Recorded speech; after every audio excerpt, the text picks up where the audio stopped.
राजसत्तेचा आधार लागतो छत्रपती शिवाजी महाराज आणि जगद्गुरु तुकोबाराय. म्हणून मला एक वाक्य बोलावंसं वाटतं. ते मावळे हे दिसले ना मला, हे मावळे, हे मावळेत महाराज छत्रपती शिवाजी महाराजांचे. पण या मावळ्यामध्ये फक्त छत्रपती शिवाजी महाराज नसावे, तर मावळ्यामध्ये अर्धा शिवबा असावा आणि अर्धा तुकोबा असावा. शस्त्र आणि शास्त्र, संतांनी शास्त्र हातामध्ये घेतले आणि गड स्वराज्य निर्माण केलं. माझ्या छत्रपती शिवाजी महाराजांनी शस्त्र हातामध्ये घेतलेलं आहे आणि स्वराज्याची निर्मिती केलेली आहे. म्हणून शास्त्र आणि शस्त्र हे जीवनाचं ध्येय आहे. आणि खऱ्या अर्थाने जीवन जगायचं असेल तर शस्त्र आणि शास्त्र असल्याशिवाय चालणार नाही. विढाला विढाला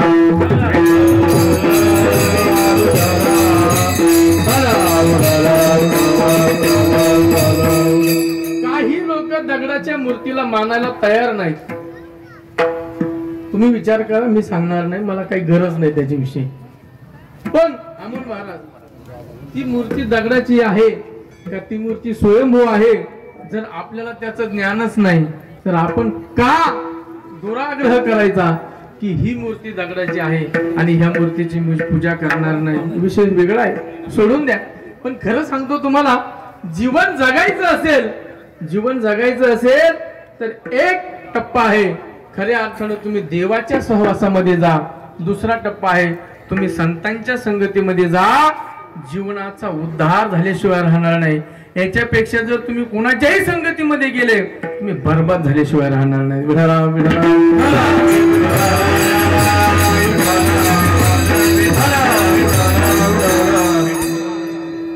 संगती तीन प्रकारची. एक आहे सत्संगती, एक आहे विसंगती आणि एक आहे कुसंगती. बरोबर? सत्संगती, विसंगती आणि कुसंगती. नीट आहे का? मानवी जीवन हे तीन प्रकारचे आहे. प्रकाराचे तीन तुका म्हणे केले जग. बरोबर? तीन प्रकार. माझ्या समोर बसलेले जेवढे आहेत ना, उभे राहिलेले, सगळ्यामध्ये तीन गुण आहेत, सत्वरज आणि तम. बरोबर? सत्वरज आणि तम. देह सुद्धा तीन प्रकारचा आहे, स्थूल शरीर, सूक्ष्म शरीर आणि कारण शरीर. हे तीन टप्पे सांगतो मी तुम्हाला. खऱ्या अर्थानं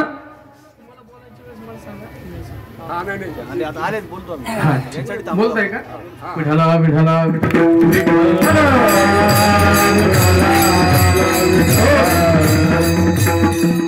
दोन शब्द आमदार साहेब बोलतील आणि आपण आपल्या कीर्तनाला सुरुवात करूया. विठाला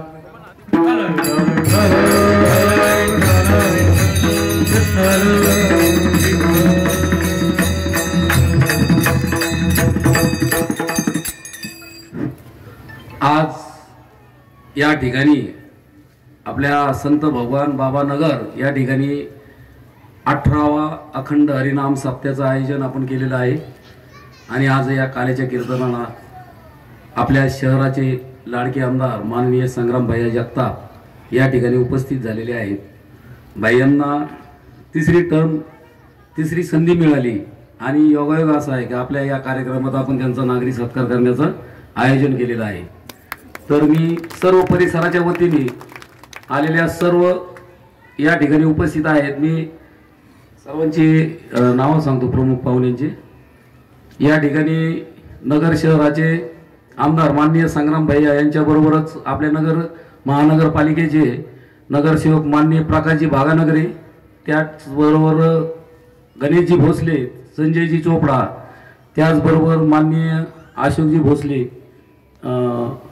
अशोकजी दैफळे, त्याचबरोबर आमचे मित्र पुण्यावरून आवर्जून उपस्थित असले दादासाहेब मुंडे, आमचे मित्र समाजसेवक माननीय भीमराजजी आव्हाड, आमचे गुरु माननीय सुरेश तात्या आंबेकर, त्यानंतर ज्ञानदेव पांडुळे मंत्री, या ठिकाणी अशी प्रतिष्ठित मंडळी उपस्थित आहे.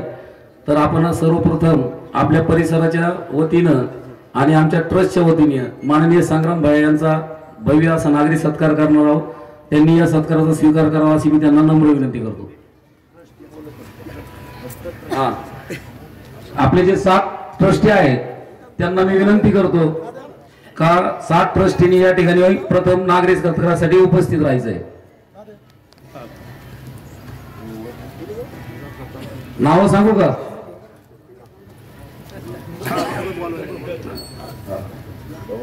बबन घुले अध्यक्ष, अनिल पालवे सचिव, भगवान आवार उपाध्यक्ष, भैरू सानप सदस्य, अजय कराड सदस्य, मच्छिंद्र दैफळे सदस्य, असं एक ट्रस्ट मंडळ. मच्छिंद्र दैफळे यांना विनंती आहे की त्यांनी पुढे यायचं लवकर.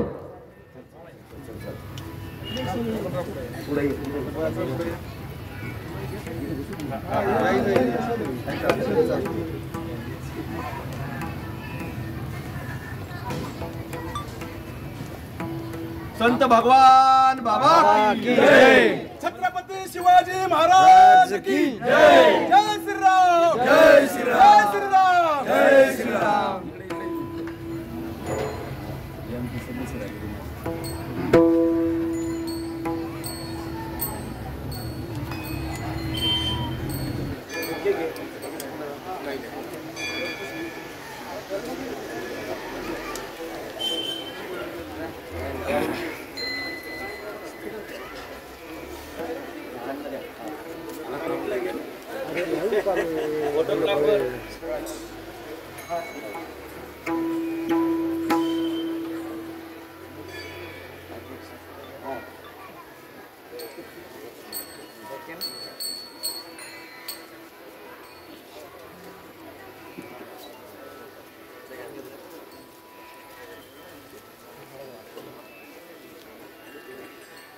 भक्त मंडळ, जे मंदिरातलं भक्त मंडळ आहे त्यांना विनंती आहे का त्यांनी आता भैयांचा सत्कार म्हणजे फोटो सेशन करा. फक्त जे काही भैयांना आहे ते.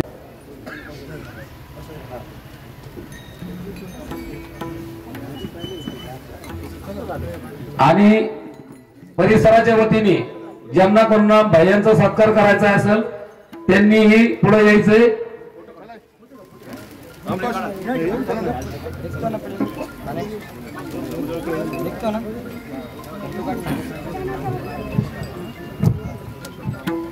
सारसनगर ज्येष्ठ नागरिक संघ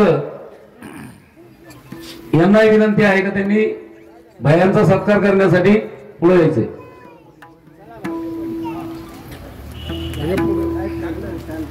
या ठिकाणी आमचे मित्र, आपण त्यांना कायम मुंडे घराण्याचं प्रतिनिधी असं मानतो आणि आवर्जून ते पुढे पुणे असो मुंबई असो, आता ते पुण्याहून इथं खास कार्यक्रमासाठी असे दादासाहेब मुंडे यांना विनंती करतो का त्यांनी सत्काराचा स्वीकार करायचा आहे.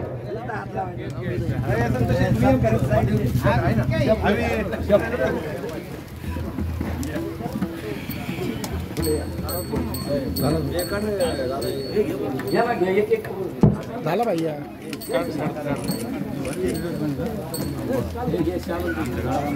फोटो काढा आमचे.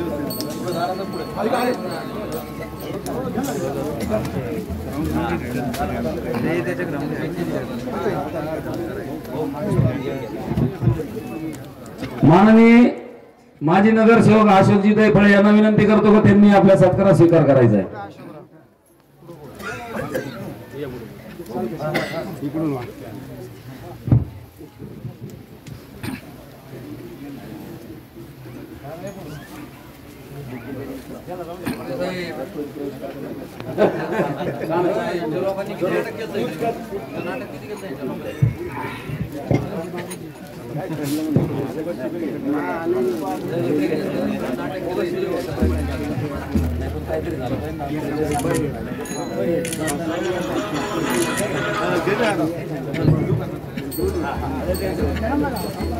सुरेश ताते आंबेकर यांना विनंती आहे की त्यांनी सत्कार स्वीकार करायचा आहे. माजी नगरसेवक सुरेश ताते आंबेकर यांना विनंती आहे का त्यांनी सत्कार करायचा आहे, त्यांनी सत्कार स्वीकार करायचा आहे.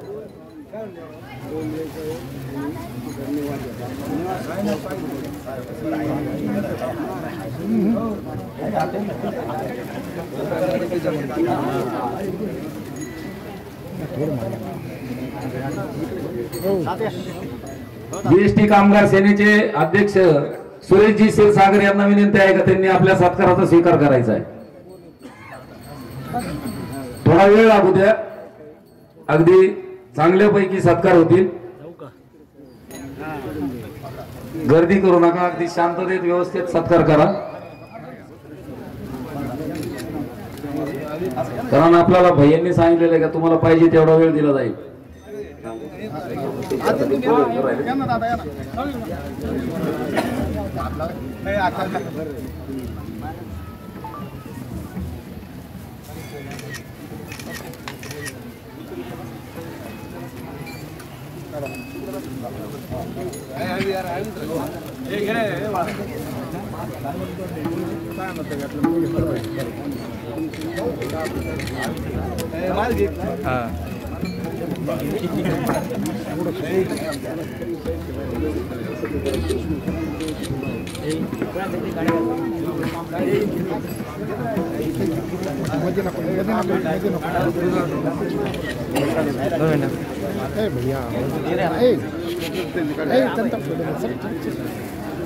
अरे सरक ना बाळा थोडं.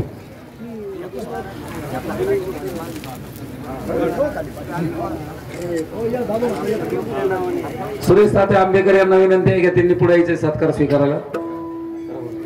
भैया बाजू सरक ना.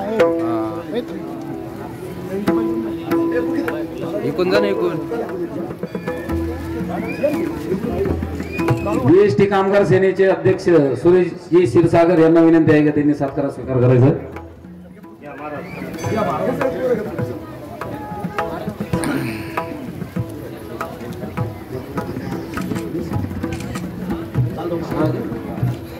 भक्त मंडळांना विनंती आहे की त्यांनी पुढे यायचंय. आणि अतिशय महत्वाचे सत्कार आता आपण मी नाव पुकारतो. आपल्या परिसरातून काही विद्यार्थी अतिशय चांगल्या पद्धतीने त्यांच्या जीवनामध्ये नोकरीला लागलेले आहेत. त्यामध्ये मी नाव घेतो आजीनाथ घुले.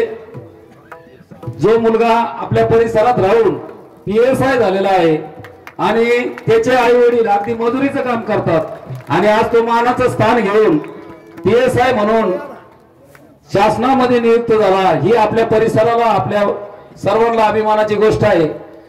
त्यांना विनंती आहे का जर समजा आजीनाथ घुले या ठिकाणी उपस्थित नसेल तर त्याच्या आई वडिलांना विनंती आहे का त्यांनी समोर येऊन आपल्या सत्काराचा स्वीकार करायचा आहे. आजीनाथ घुले हे उपस्थित नाही असं समजलेलं आहे. त्यांच्या आई वडिलांना दोघांनाही विनंती आहे का त्यांनी समोर येऊन सत्काराचा स्वीकार करायचा आहे. त्याचबरोबर दीपक घुले यांची पुणे पोलीस या ठिकाणी नियुक्ती झालेली आहे. त्यांच्या आई वडिलांना विनंती करतो का त्यांनी समोर येऊन सत्काराचा स्वीकार करायचा आहे. आपल्या परिसरासाठी ही अभिमानाची गोष्ट आहे का एक मोलमजुरी करणारं कुटुंब आपल्या मुलाला घडवताना किती मेहनत लागते आणि त्या मेहनतीतून त्यांना हे मिळालेलं फळ आहे. सर्वांना विनंती करतो का आजीनाथ घुलेचे आई वडील या ठिकाणी उपस्थित झालेले आहे. जोरदार टाळ्या वाजवा म्हणजे आपलेही मुलं त्या रस्त्याने जातील, यासाठी तुमच्या लक्षात राहील की आपणही या पद्धतीने आपल्या मुलांना काहीतरी दिलं पाहिजे. त्यानंतर दीपक घुले यांचे आई वडिलांना विनंती करतो का त्यांनी पुढे येऊन सत्काराचा स्वीकार करायचा आहे. भैया यांचा मुलगा PSI झालेला आहे आणि ते ऊस तोड वगैरे काम करून मजुरी करून आपला उदरनिर्वाह करतात.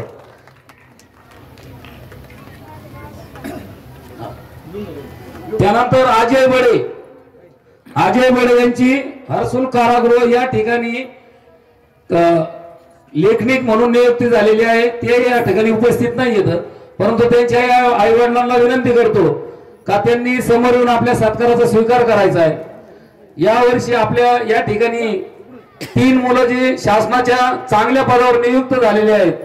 अशीच प्रगती आपल्या परिसरातल्या सर्वांनी आपल्या मुलांना काहीतरी चांगलं देऊन करावे अशी मी सगळ्यांना विनंती करतो. आणि सगळ्यांनी एकदा जोरदार टाळ्या वाजवून या कुटुंबाचं या फॅमिलीचं स्वागत करावं.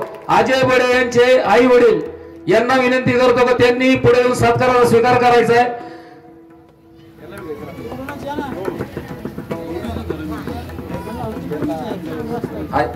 या इकडून ये.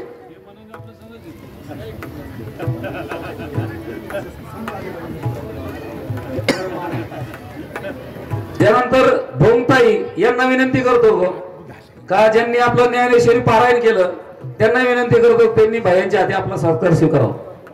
त्यानंतर भजनी मंडळ रेणुका भजनी मंडळ नानाजी नगर भगवान बाबा भजनी मंडळ यांनी जी सेवा दिलेली आहे, भगवान बाबा मंडळ आपल्याला वर्षभर या ठिकाणी सेवा देतं. त्यांच्याही सदस्यांना विनंती आहे का त्यांनी त्यांना विनंती आहे की त्यांनी सत्कार स्वीकार करायचा आहे. भैया यांचा मुलगा हर्सुल कारागृह या ठिकाणी क्लर्क या पदावर नियुक्त झालेली आहे, वरिष्ठ लिपिक म्हणून त्याची नियुक्ती झालेली आहे. आता ही सगळी मुलं ऑन ड्युटी आहेत. आपण त्यांच्या प्रतिनिधी म्हणून त्यांच्या पालकांचा या ठिकाणी सत्कार केलेला आहे.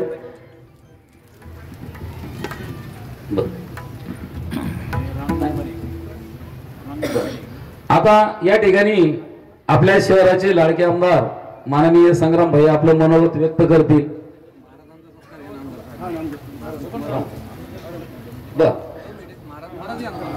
भयांच्या आधी दादासाहेब मुंडे हे आपलं मनोगत व्यक्त करतील आणि भयांच्या हस्ते माननीय महाराजांचा सत्कार माननीय आमदार संग्राम भैया करतील.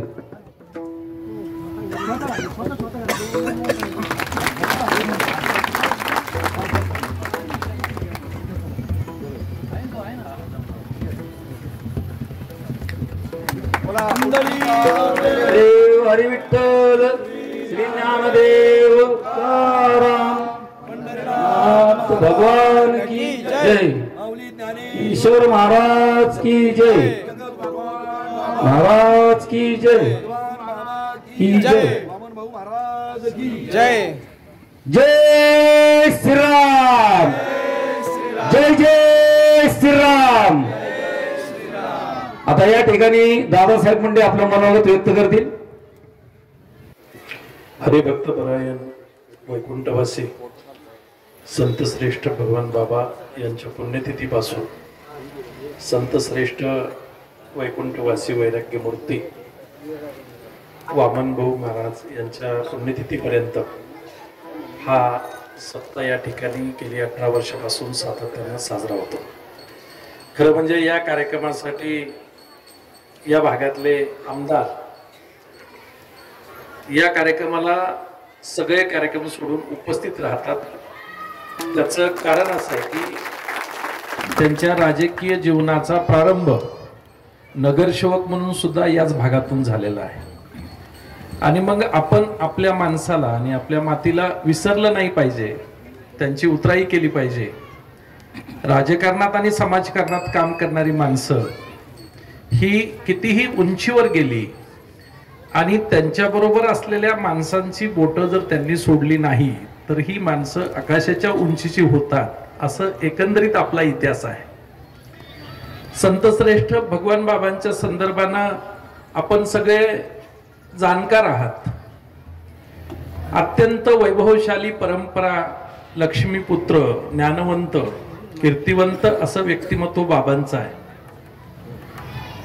धुम्या डोंगरासारख्या डोंगराला एक वैभव प्राप्त करून देऊन श्री क्षेत्र भगवानगड हे जे वैभव महाराष्ट्रात आणि महाराष्ट्राच्या बाहेर सुद्धा निर्माण करण्याची क्षमता मला वाटतं बाबांच्या आशीर्वादामध्ये आहे. भगवानगडावर आता देशातलं सर्वात सुंदर असं ज्ञानदेवांचं मंदिर उभं राहत आहे. आणि त्या मंदिरासाठी बीड जिल्ह्यातल्या, बुलढाणा जिल्ह्यातल्या, नाशिक जिल्ह्यातल्या माणसांनी स्वतःच्या कष्टाची एक आपली सहभाग असावा या उद्देशाने जी पुण्याई लावलेली आहे. मला वाटतं की माझ्यासारखं, माझ्या जे गाव आहे, माझं स्वतःचं बी गाव, त्या गावासारख्या एक छोट्याशा गावाने कोटभर रुपये देणं मला वाटतं की ही मोठी गोष्ट असते आणि ही समर्पणाच्या भावनेतून असते. आणि म्हणून एक भव्य दिव्य ज्ञानेश्वरांचं मंदिर जे की भगवानगडावर असेल, म्हणजे देशातलं सगळ्यात चांगलं मंदिर कुठं असेल तर भगवानगडावर असेल.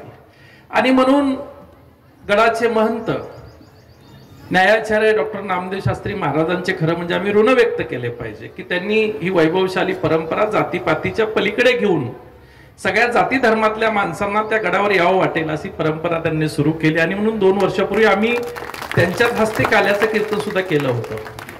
आणि गेल्या वर्षी मी आणि संग्राम भैयांनी एक शब्द दिला होता की पुढच्या वर्षी या कार्यक्रमाला आम्ही स्वतः धनंजयना घेऊन येऊयात. आज खरं म्हणजे माझं रात्री त्यांच्याशी बोलणंही झालं होतं की आज तुम्ही या कार्यक्रमाला यावं, परंतु त्यांच्या हस्ते श्री क्षेत्र गहिनीनाथ गडावर महापूजा असते आणि यावर्षी महापूजेला थोडा उशीर झाला आणि आपल्या कार्यक्रमाला थोडंसं लवकर आपण करतोय हा कार्यक्रम, त्यामुळे वेळेचं टायमिंग झालं नाही. आणि ते म्हणाले की दादा आता यावेळेस नाही, पण जेव्हा शक्य तेव्हा एकदा भेटूया. भैयांना हे सांगा की भैया गेल्या वर्षी बोललो होतो आपण दोघं मिळून त्यांना. आणि म्हणून खरं म्हणजे त्या भागात त्या समाजाचं एक नेतृत्व उभं राहत असताना आपल्या सगळ्यांची ही नैतिक जबाबदारी की आपण त्यांच्या पाठीशी उभं राहिलं पाहिजे. कारण शेवटी हा माणसांना माणूस पण देण्याचा विचार भाऊंचा आणि बाबांचा हा आपण पुढे घेऊन जायचा आहे. शेवटी आध्यात्मिक तत्वज्ञान आणि विचार जर आमच्या पाठीशी नसतील तर माणसं पशु व्हायला वेळ लागणार नाही.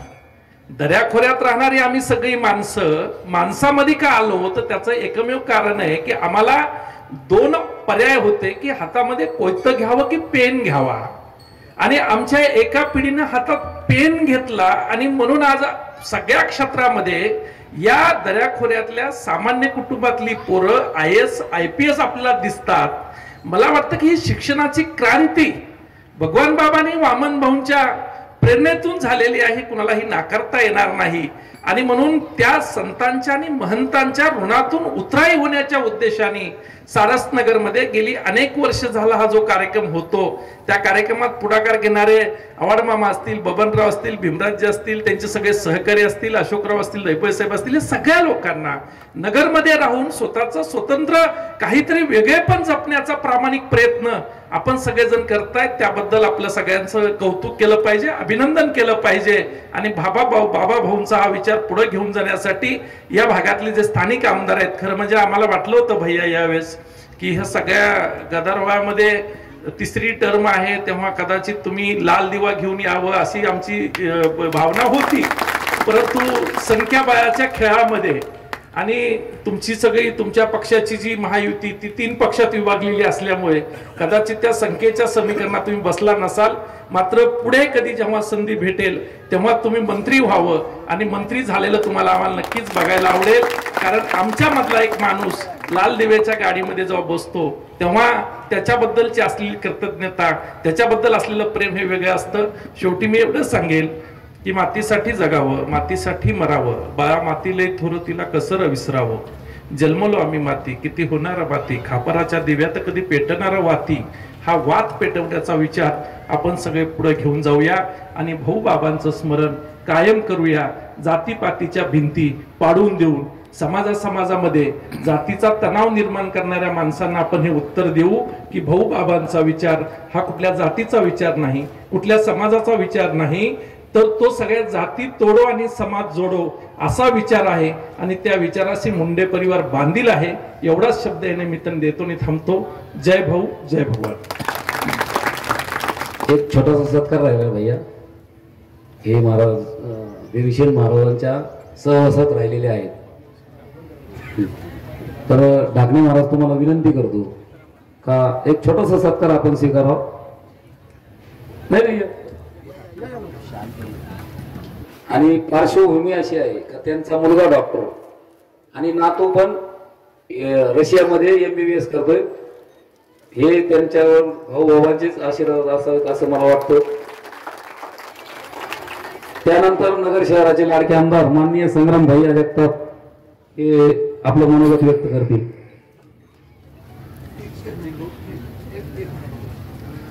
आत्ताच जो विषय निघाला मंत्रिपदाचा, मला खात्री नाही तर मला पूर्ण विश्वास आहे की भगवान बाबांच्या आशीर्वादाने संग्राम भैया ह्या ठिकाणी मंत्री म्हणून येणार म्हणजे येणार. भगवान बाबाच्या आशीर्वादाने आपल्या सर्वांच्या आशीर्वादाने या ठिकाणी ते मंत्रीपदून येणार आणि इथं सत्कार होणार अशी मला खात्री नाही. ते 100% होते. फक्त भरणेमुळे दत्ता भरणेमुळे आपलं थोडस मागं पुढं झालंय.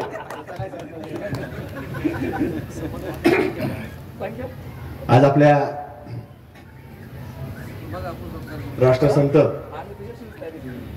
भगवान बाबा आणि वामन भाऊंच्या पावन अशा आपल्या सारसनगरच्या भूमीमध्ये आपला आजचा 18व्या सप्त्याचं आज काल्याचं कीर्तन या ठिकाणी संपन्न होत आहे। त्याकरता कार्यक्रमाला उपस्थित असणारे प्रवचन रूपी या ठिकाणी आपल्याला मार्गदर्शन आणि सेवा देण्याकरता उपस्थित असणारे भीमराज महाराज दराडे, त्याचबरोबर अमोल महाराज, उपस्थित सर्व या हरिभक्तपरायण क्षेत्रामधील धर्म व्यासपीठावर काम करणे अनेक महाराज मंडळी, कार्यक्रमाला विशेष करून उपस्थित असणारे ज्यांनी आता आपलं मनोगत व्यक्त केलं असे दादासाहेबजी मुंडे, या नगरीचे उपमहापौर सन्माननीय दलजी भोसले साहेब, चोपडा साहेब, आपल्या नाकाचे लाडके नगरसेवक प्रकाशरावजी बागनगरे साहेब, त्याचप्रमाणे उपस्थित माजी नगरसेवक ज्ञानदेवरावजी पांडुळे, माजी नगरसेवक आंबेकर तात्या, त्याचप्रमाणे भीमराज मामा आव्हाड, उपस्थित असणारे या कार्यक्रमाचे आयोजक सन्मान्य बबनरावजी गुले, झुंबर मामा आव्हाड, त्याचप्रमाणे दादाजी पांडुळे, उपस्थित संतोषजी ढाकणे, त्याचप्रमाणे उपस्थित असणारे सतीजी ढाकणे, अशोकरावजी दैपळे साहेब, क्षीरसागर साहेब, उपस्थित असणारे दरेकर तात्या, या आपल्या सारसनगर परिसरामध्ये आणि शहराच्या वेगवेगळ्या भागांमध्ये विशेषतः मुलींना मार्गदर्शन करणाऱ्या, महिलांना मार्गदर्शन करणाऱ्या अशा हरिभक्तपरायण दोघे, उपस्थित सर्व या कार्यक्रमाला आवर्जून उपस्थित असणारे सर्वच आपल्या सारसनगर परिसरामधील सर्व आमच्या माता भगिनी, सर्व आपल्या मंदिराची विश्वस्त मंडळी, भगवान बाबा प्रतिष्ठानचे सर्व पदाधिकारी, उपस्थित सर्व मान्यवर मंडळी, आज आपलं 18वं वर्ष आता पूर्ण झाले आहेत। तशी आपण या परिसरामध्ये एक भगवान बाबांच्या नावानं हा परिसर निर्माण केला, त्यावेळेस आपण सर्वांनी त्यांच्या विचाराच्या एक अनुषंगानं आपण या मंदिराची देखील निर्मिती केली आणि मंदिराची निर्मिती करत असताना मंदिर ज्या ठिकाणी परिसरामध्ये निर्माण होतं त्या परिसरामध्ये आपल्याला कुठेतरी सप्ताह देखील सुरू करावा लागतो आणि मंदिर सुरू झाल्यानंतर, मंदिराचं काम पूर्ण झाल्यानंतर आपण लगेच सप्त्याला देखील सुरुवात केली। त्यावेळेला छोट्या प्रमाणामध्ये होती, हळूहळू त्याची व्यापकता वाढू लागली आणि आज जवळपास 18 वर्ष झाले। या 18 वर्षामध्ये अनेक वेळेला या ठिकाणी अनेक लोक येऊन गेले। एकदा मी नामदार धनंजय मुंडे साहेबांना देखील या ठिकाणी एकदा रात्रीच्या वेळेला घेऊन आलो होतो। पंकजाताई एकदा इथे येऊन गेलेले आहेत, दर्शन घेऊन गेलेले आहेत। डॉक्टर नामदेव शास्त्री महाराज या ठिकाणी ते सुद्धा एकदा सप्त्याला भेट देऊन गेले आहेत, अनेक लोकांना आपल्याला आशीर्वाद देऊन गेलेले आहेत। त्यामुळं ही सगळी आपली मंडळी या ठिकाणी येऊन गेली आणि म्हणून या स्थानाला एक वेगळं महत्व देखील आपल्या या नगर शहरामध्ये हे प्राप्त झालेलं आहे। अहिल्यानगरमध्ये, निर्मलनगर भागामध्ये देखील तिथं देखील मंदिर आहे, तिथं देखील भीमराज मामा असतील सगळे काम करत असतात, पण आपल्या ह्या परिसरामध्ये इथं एक सातत्यानं काही ना काही उपक्रम राबवण्याचं काम असतं। इथं सप्त्याचं कार्यक्रमाचं नियोजन केलं जातं आणि त्याच्यात निश्चित चांगल्या प्रकारची अध्यात्माची आणि धर्माची एक ज्योत ही सातत्याने पेटती ठेवण्याचं काम ही सगळी मंडळी करत असतात। म्हणून आज आपण पाहतो की ज्या आपण दादासाहेबांनी जे भाषण केलं की आता आपल्या सगळे माणसं ग्रामीण भागामधून, विशेषतः ऊसतोड कामगार या कुटुंबातून आपण सगळेजण पुढे आलो आणि आज राज्य आणि देशामध्ये IPS आणि IS लेवलपर्यंत आपले अनेक लोक आज जाऊन पोहोचलेले आहेत आणि सगळे पोहोचत असताना त्याच्यामध्ये त्यांच्या कुटुंबाचा एक फार मोठा वाटा त्यांच्या आई वडिलांचा असतो, वडीलधारे मंडळींचा असतो। त्याच्या आपलं स्वतः ते काबड कष्ट करतात आणि त्या लेकराला शिकवण्याचं काम करतात। म्हणून आज मुंबई सारख्या शहरामध्ये देखील आम्ही ज्यावेळेला जातो अनेक लोक त्या ठिकाणी भेटतात, कारण का सगळे आपल्या पाथर्डी तालुक्यातली नगर शहरामधले आहेत आणि ते आवर्जून त्या ठिकाणी भेटत असतात। त्यांना भेटल्यानंतर आपुलकीने वाटतं की आपला माणूस आहे, ते आवर्जून भेटून सांगतात की आम्ही पाथर्डीतले आहेत, नगरमधले आहेत आणि म्हणून त्याचा एक वेगळा आनंद त्या ठिकाणी भेटल्यानंतर देखील आपल्याला पाहायला मिळतो। पण हे सगळं चालू असताना देखील आज कुठंतरी आपण आपल्या मातीशी जोडलं गेलं पाहिजे, धर्माशी जोडलं गेलं पाहिजे, कारण जो माणूस मोठा होतो अनेक वेळेला असं पाहायला मिळतं, मोठा झाल्यानंतर त्याला वाटतं आता मला काय कोणाची आवश्यकता राहिलेली नाही, पण आपल्यामध्ये तसं कुठेही जाणवायला मिळत नाही। कारण की आपण पाहतो की भगवान बाबांची पुण्यतिथी असो, वामन बाबांची पुण्यतिथी असो, सगळी लोक तुम्हाला सांगतो आपल्याला गडावरती असताना पाहायला मिळतात। किती मोठा अधिकारी असला, किती मोठा राजकीय माणूस असला, स्वर्गवासी गोपीनाथजी मुंडे साहेब देखील देशाच्या कुठल्याही कानाकोपऱ्यात असले तरी तुम्हाला सांगतो गडावरती आल्याशिवाय राहत नाही. देशाच्या कुठल्याही कानाकोपऱ्यात जाऊ दे, पण तिथं मात्र तुम्हाला सांगतो की हजर राहणार. हेलिकॉप्टर येणार म्हणजे येणार, हे सगळ्याला माहित असेल, कोणाला सांगावं लागत नाही. आणि म्हणून तो वारसा देखील आज नामदार धनंजय मुंडे साहेब असतील, नामदार पंकजताई असतील, यांनी देखील जोपासलेला. कारण ते देखील या महाराष्ट्राच्या राजकारणामध्ये, देशाच्या राजकारणामध्ये काम करतात आणि काम करत असताना मातीशी जोडलेले आहे. आणि म्हणून जो माणूस मातीशी जोडलेला असतो त्याला किती जरी आघात झाले तरी तो काय डगमगत नसतो. आणि तसं हे अलीकडचं उदाहरण आपल्याला पाहायला मिळतं. राजकीय क्षेत्रामध्ये आता हे आरोप वगैरे चालू असतं, संघ कोण राहिलं त्याचं काहीतरी जुळून द्यायचं हे चालू असतं. ते काहीतरी संपणार नाही, ते थांबणार नाही, हे चालूच राहणार आहे. आणि त्याच्यामुळे कुठेतरी अशा पद्धतीने सगळं काम चालू असतं. पण माणसं हे जाती जातीमध्ये विभाजन झालं पाहिजे अशा प्रकारचा काही लोकांचा प्रयत्न आम्ही ते लोकसभेमध्ये पाहिलं. लोकसभेमध्ये जाती जातीमध्ये काही लोक विभाजून टाकले आणि तुम्हाला सांगतो त्याचा परिणाम दरेकर तात्या हा निकाल लागला त्या दिवशी आम्हाला जाणवला. हिरवा गुलाल उधळला, सगळ्या ठिकाणी उधळला, बीडमध्ये उधळला, इथं उधळला, सगळीकडे उधळला. त्याचं फक्त कारण जाती जाती माणसं विभाजले गेले. पण हे हिरवं जर करायचं असेल, आपल्याला भगव्याचं हिरवं जर करायचं असेल तर हरकत नाही, पण आपल्याला कुठेतरी एक राहावं लागणार. ही हिरवी वळवळ जी होती ती थांबवायचं असेल तर त्याचं आपल्याला कुठेतरी विभाजन थांबवावं लागणार. त्यामुळे त्या पद्धती आपण विचार करण्याची आवश्यक. पांडुळे साहेबांना आम्ही सांगितलं, पांडुळे साहेबांनी ऐकलं, बरेच लोकांनी ऐकलं नाही.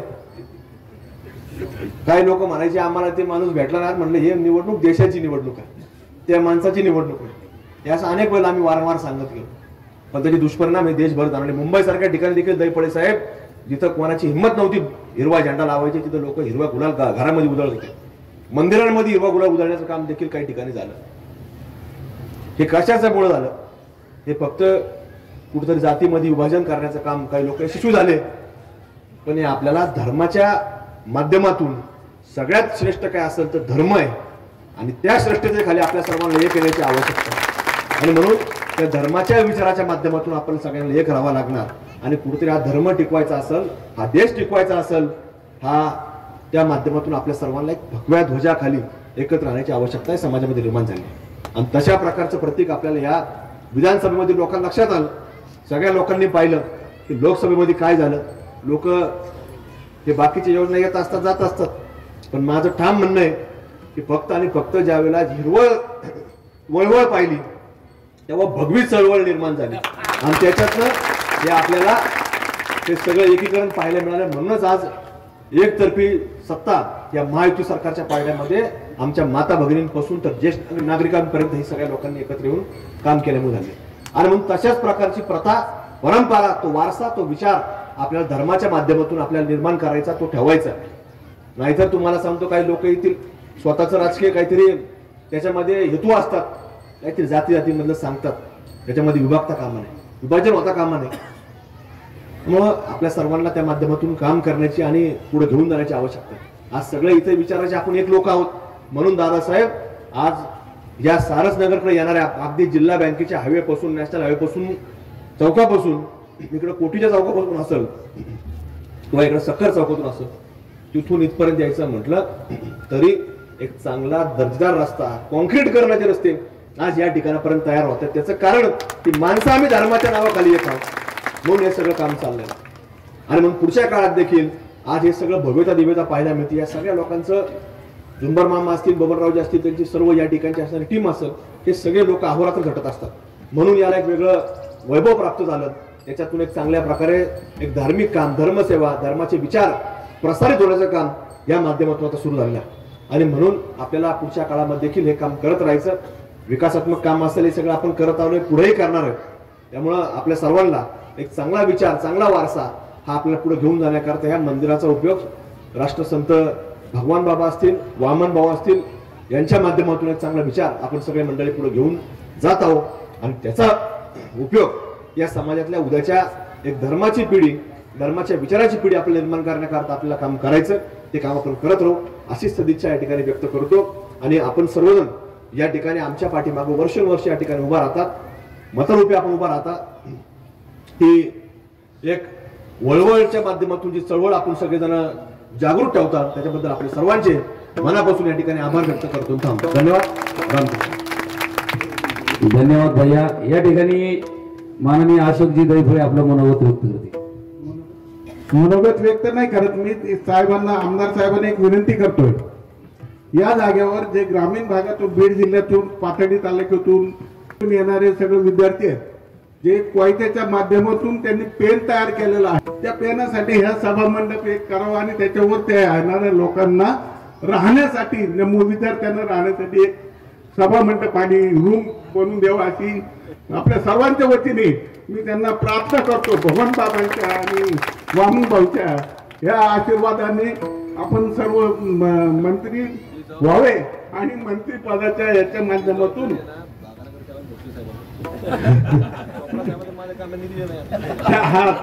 फक्त एवढं करावं म्हणजे येणाऱ्या परत अजून कोणते कमी होतील आणि पेनाच्या माध्यमातून आमच्या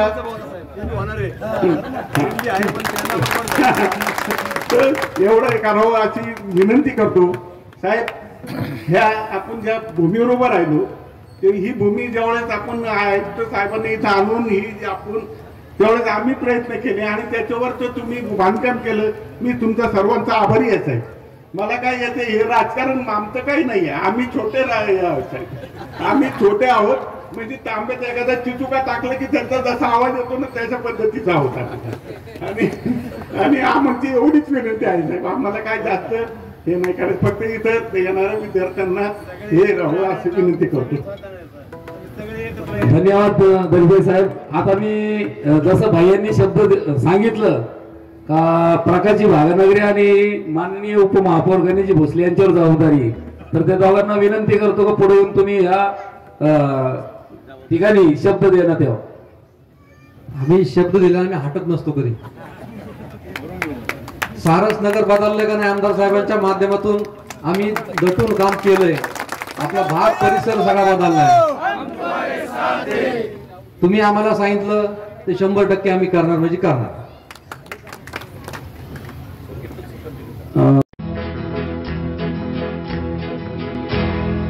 मौज मजा मस्ती मध्ये रमते मन, निसर्गात नंदनवन साई बन.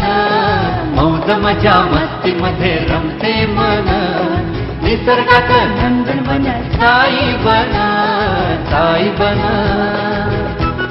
सुटीचा आनंद लुटू झाडी हिरवीगार, प्राणी पक्षी कारंजे धबधब्याची धार. ला ला ला ला ला ला ला ला ला ला ला ला ला. विरंगुळा विसाव्याचे बेतू क्षण, मौज मजा मस्ती मध्ये रमते मन. निसर्गातलं नंदनवन साई बन. साई बन. टेन्शन पासून राहू दूर, आनंद घेऊ पुरेपूर. हुरडा पार्टी वनभोजन या वैशिष्ट्यांसह अल्पावधीत लोकप्रिय झालेलं पर्यटन स्थळ साईबन.